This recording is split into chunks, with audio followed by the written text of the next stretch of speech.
That is an interesting color. Like grayish, bluish. Eating that the pollen, huh? Butterflies on the flower.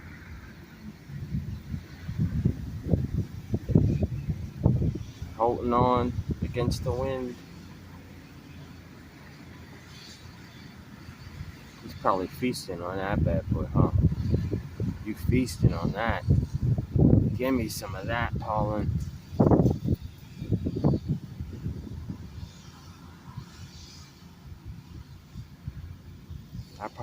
It's probably a good nectar, man.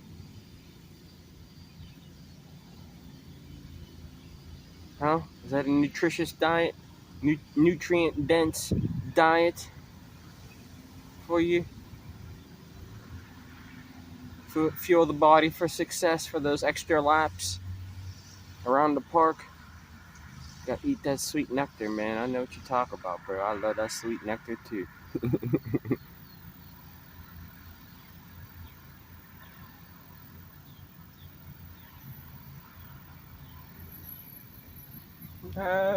He's going up higher. Okay. Going for seconds. Tasting all that sweetie goodness, huh? It's like eating it all up. That's what you need those flowers for. You need that pollen.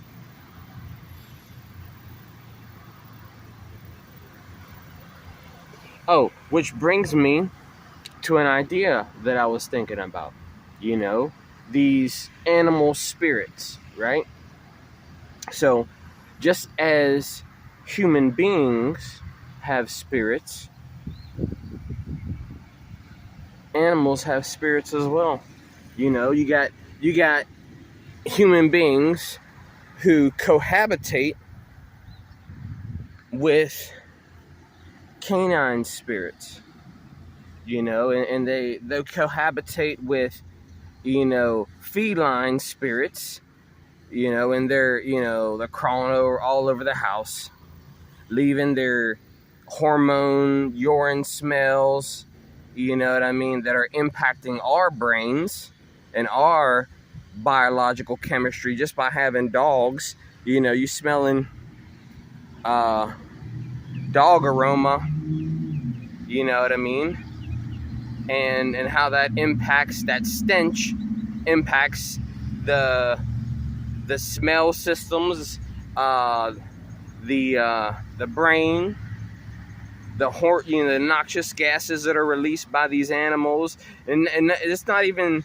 including the fact that these dogs, they go outside, roll around in the dirt, they're rolling around in parasites, rolling around in funguses and viruses and bacteria, and then jumping in your bed with you. You know what I mean? Leaving their stink, leaving that spiritual presence, and that's what this is what we have to talk about. The human presence requires the other human presence. You know what I mean? The man and the woman's presence are required for each other. You know, just as, you know, there is a hormonal reaction when a woman is just in a man's presence, right? You have a woman who's in a man's presence, and just being in a man's presence alone triggers hormonal changes in her body. Same thing with a man, right? Just being in a woman's presence creates a hormonal change, a mental state change. You know what I mean? Our hearts start beating faster. You know, we start breathing heavy. You know what I mean? Whatever the physiological impact of just the presence of the male and the female of mankind. You know what I mean? The woman and the man have a presence, a spiritual presence, a human being, a human spirit. And we need each other. What happens is you have, say, for instance, a man who needs the human spirit, the human presence, the human edification of the spirit by another human being. We need that to be healthy. We need to be built up by other human beings. We need to model our lives after other human beings. You know, we need to learn things from other human beings on how to be a man, how to be a woman. You know, but if you're learning to speak dog,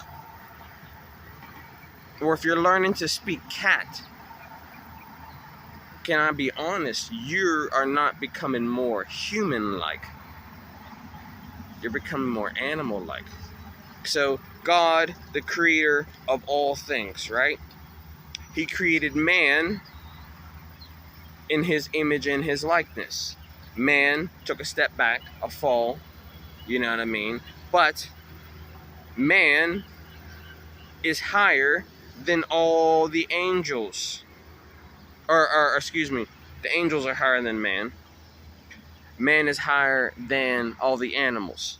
But what we're seeing is some spirit that's outside in this world trying to tell man that, the woman especially, right? You know what I mean? But also the man as well. Demeaning and degrading man. Because when I say man, the woman is part of man. She's a part of man. Just as man is man, the woman is our missing part. She's our upgraded part. She's our helping part. She's the treasure that God said, okay, you need a helper. It's not right that you be alone. I'm going to create the answer to your loneliness. And that's the woman. That's what it is. The answer to your loneliness as a man, the answer to your needs as a man, is found in the woman. It ain't found in your dog. These dogs are animals, and they carry animal spirits. They carry dog spirits. They carry canine spirits. Okay? They leave their viruses, their bacteria, their funguses, their stench, you know, their smell. Like, you put this dog, this animal, in Tommy's bed, and that dog presence never leaves the dude. You know what I mean? You got this lingering smell, aroma of an animal dog that never leaves you. It's always in your house. It's in your clothes. You know, you leave your house, you go to school, you got stinky dog on you. That is what the dog does. It leaves its stinky animal presence on you. This is what a lot of people don't understand. Like, when a man holds a dog, that dog is gonna leave his stink on him. You're gonna smell like a dog. Can we be honest? When a man holds a woman, he's gonna smell like a woman. You know what I mean? Any man that has ever held a woman for every period of time, hug her, you know, whatever, oftentimes a woman will leave her scent upon you. Okay? That's what presence does, is a lingering, and you leave and you still got this woman's perfume on you just because you held her. You know what I mean? Her scent, her aroma left an impact upon you. A lingering presence. Now when you leave and you smell this woman on you. You know what I mean? That woman left her smell on you. And maybe some of her pheromones you were exposed to.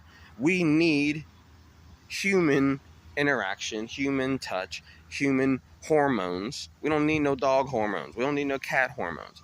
And we don't need their parasites. We don't need their lingering familiar spirits that are always prowling and roaming around the house. Their presence, their stench never leaves. Just this lingering spirit, just wandering, never, especially with those cats, right? Just never at rest. Always roaming, leaving their viruses, leaving their bacteria, transferring their funguses, you know, of their fur, their dust, mites, and dander all up in your bed, climbing on your stuff, leaving their stink and their presence on you. Because that's what happens. That's what happens with with people and these animals. They don't even realize what they're doing. Like you inviting, like a dog, right? He'll go outside, take a dump, pee, run around, bark, trample all types of crap in on his paws, and then want to, fly in your house, track up all your floors, jump up on your couch, your furniture. You let this beast leave his piss hormone on your floor, and you stepping on it. You stepping in dog piss and his hormones, and wondering why, your brain ain't acting right. You ain't healthy. You getting sick. You know what I mean? Because you inviting these unclean, and that's what they are. That's what the Bible refers to dogs and cats as, unclean animals. Unclean meaning they ain't clean. You know what I mean? They're probably going to harbor some unclean things, like a pig, right? In the Bible story, you talk about a pig carrying demons, demonic presence inside of a pig. You know what I mean? Pig is an unclean status, but and you got these felines, right? You talk about witchcraft and witches and stuff like that. What's one of the typical things that witchcraft incorporates oftentimes for witches is a feline spirit. You got these familiar spirits lingering in your house, in your face. You sleeping and breathing. A cat's all breathing in your breath. Who's to say what they're doing to your spirit while you sleeping? You trust in this thing, and it's got this feline prowling spirit all up in your face, rubbing its cat hormone butt on you. You know what I mean? Oh, I love you. I'm gonna rub my cat hormone, smell, stink, butt hormones on you. And then women start, figuring out like why they losing their mind, talking cat. You know what I mean? And also, start thinking like, why don't no man want me? Could be that stinky cat you smelling around. You got stinky cat hormones, and you're toxic in your brain. You know what I mean?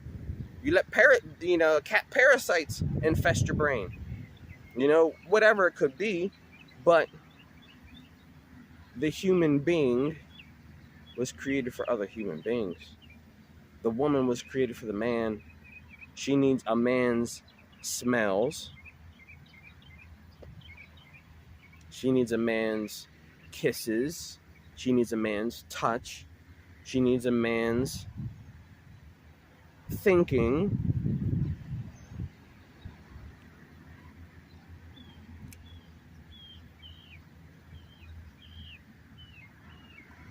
And men need these women.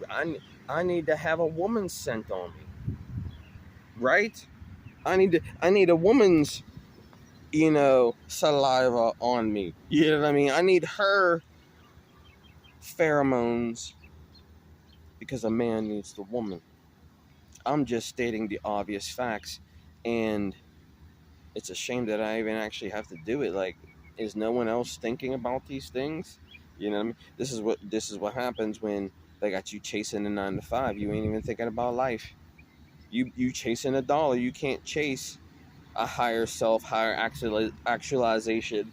You can't do your own journey when you're slaving for the man's journey. You know what I mean? That's exactly what you're robbing yourself by working a lot of these 9 to 5s. Because you don't own a piece of land, you need food, and you can either grow food and eat the food you grow, or which is more independence, right?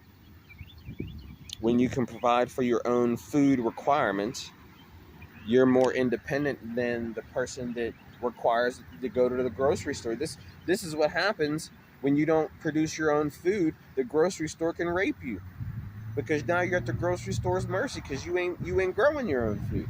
The man who got cans of food because he's been canning, he's been saving up last year's harvest, or he got a garden to supplement. He's been canning or whatever. You know what I mean? Those types of people do better, but the slaves of the grocery store, because they haven't learned to make their own foods to sustain them,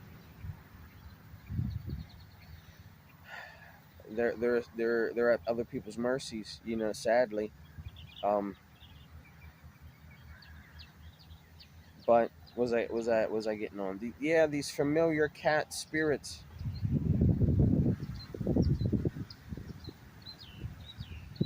You're inviting familiar animal spirits into your bedroom, into your presence, with all their hairy, stinky viruses, hormones, funguses, bacteria that they're tracking all up in your room, all in your bedroom.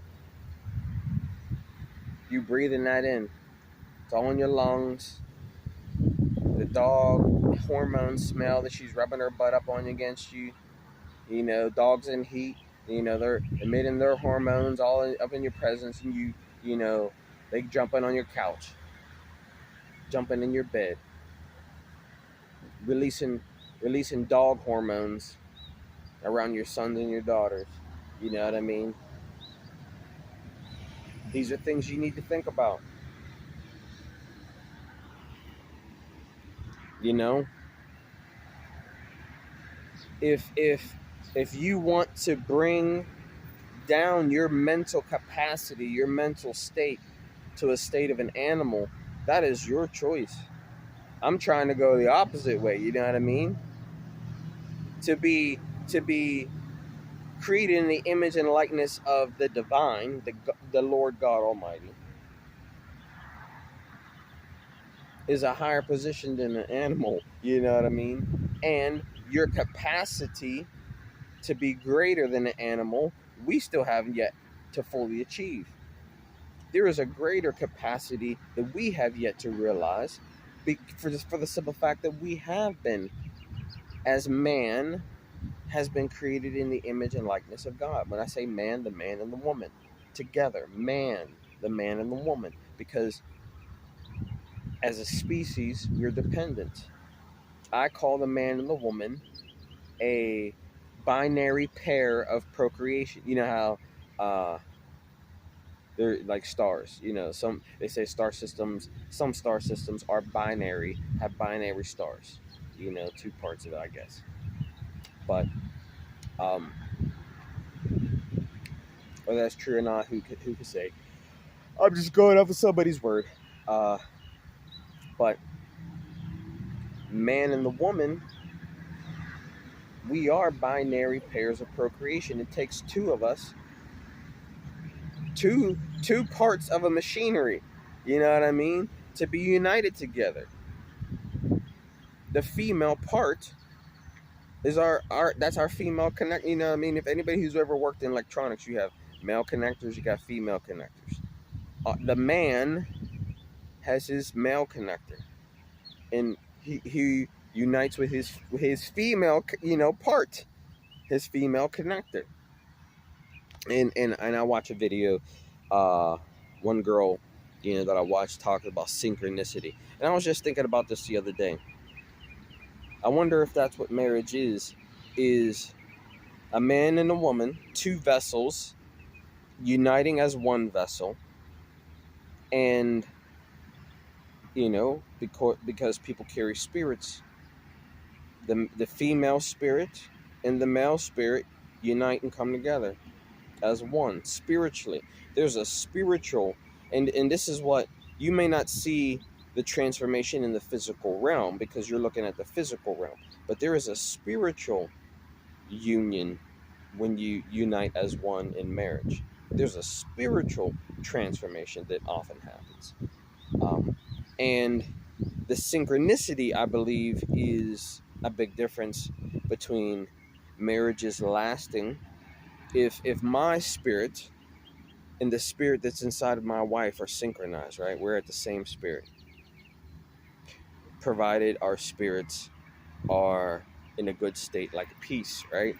If the husband has a spirit of peace, but his wife has a spirit of whatever part of him, it's like your left arm or your right arm, right?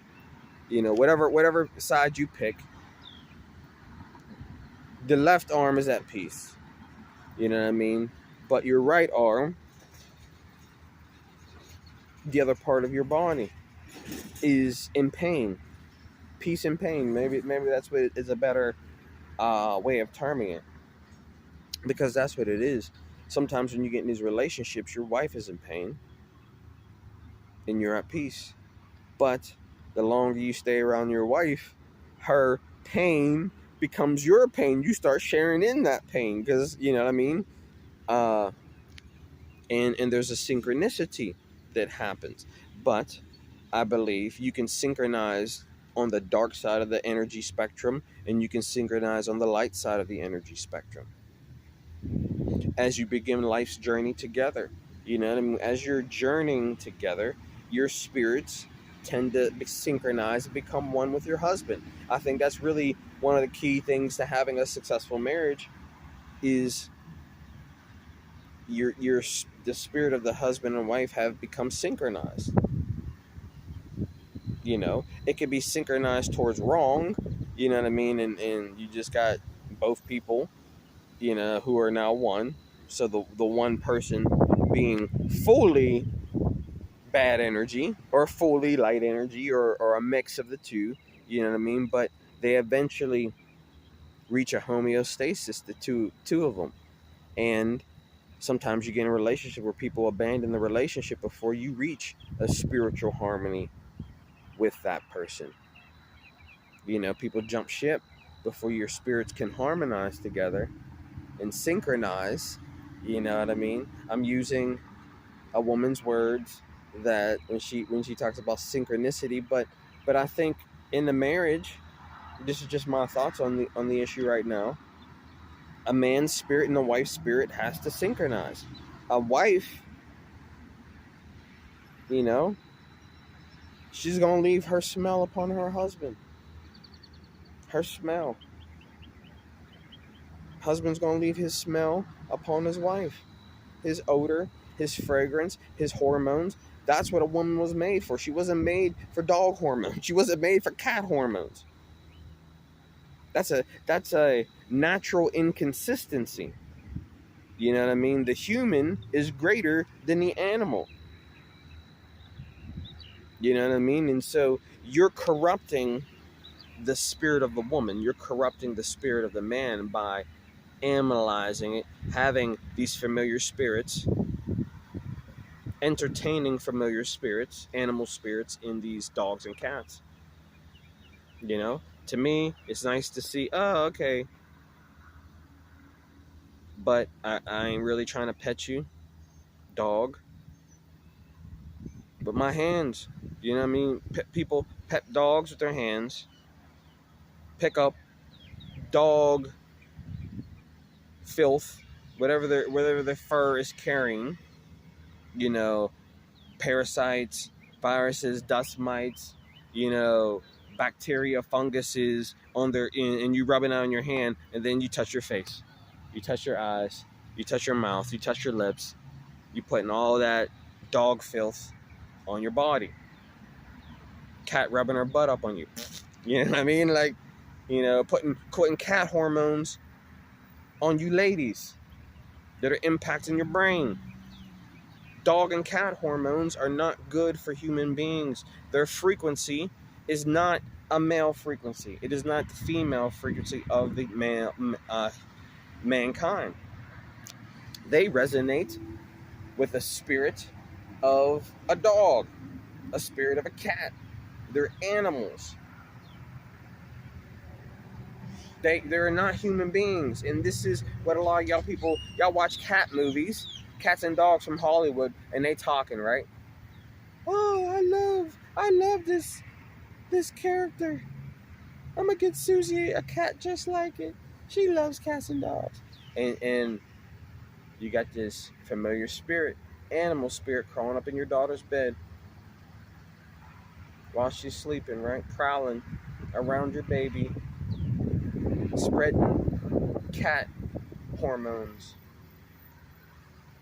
on your child. And you know, and your daughter smelling like kitty litter box, cat smell on her.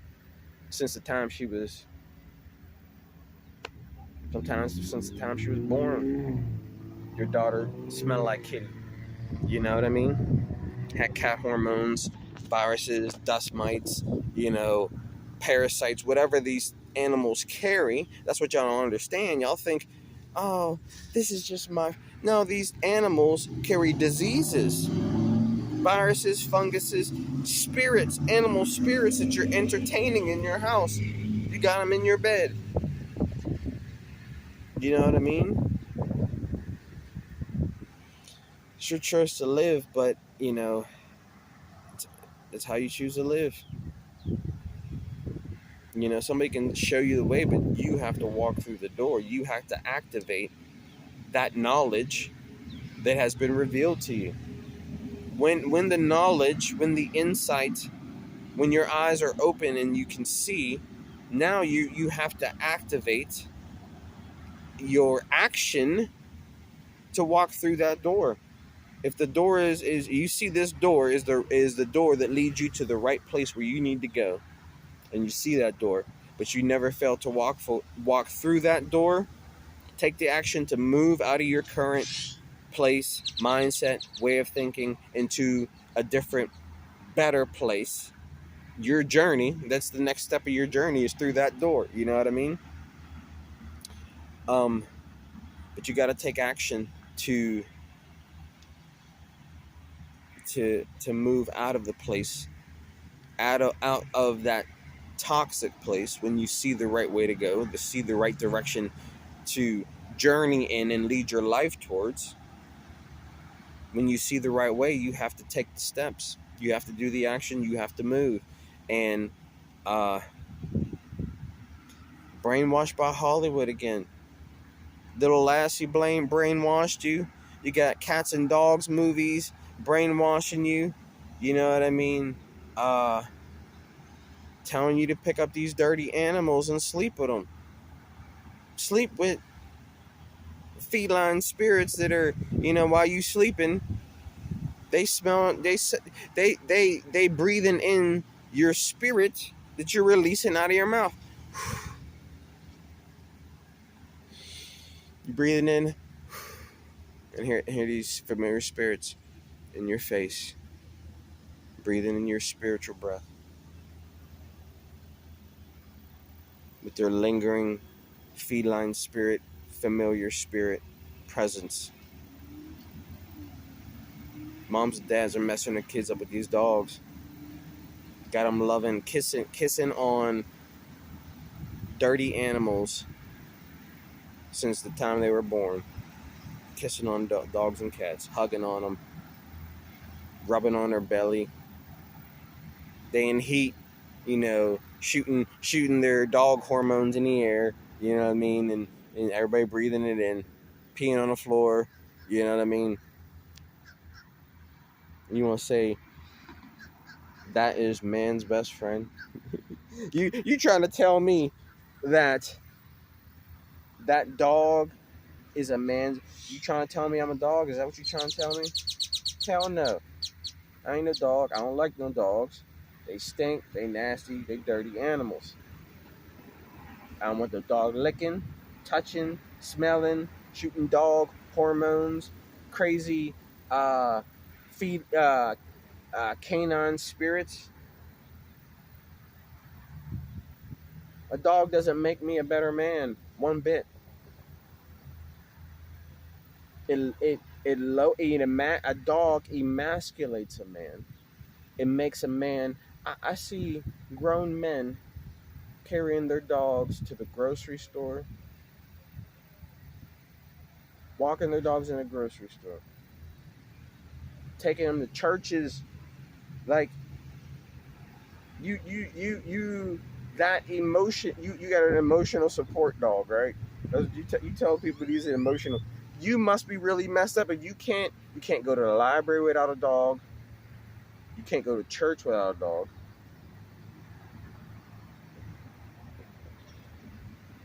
Something's wrong. And you have to just, as a man, there comes a point where you have to take a look at yourself, a critical self-evaluation, and be like, look, Did mom mess me up by throwing this dog in the crib with me? I've been hugging on and stinking like this dog. No wonder I can't find a woman. You know what I mean? You smelling like dog ever since you was born. You got dog stink on you. A dog's lingering presence on you. Going to school, smelling like wet dog. Going home, sleeping in a stinky dog bed. Stepping in dog piss.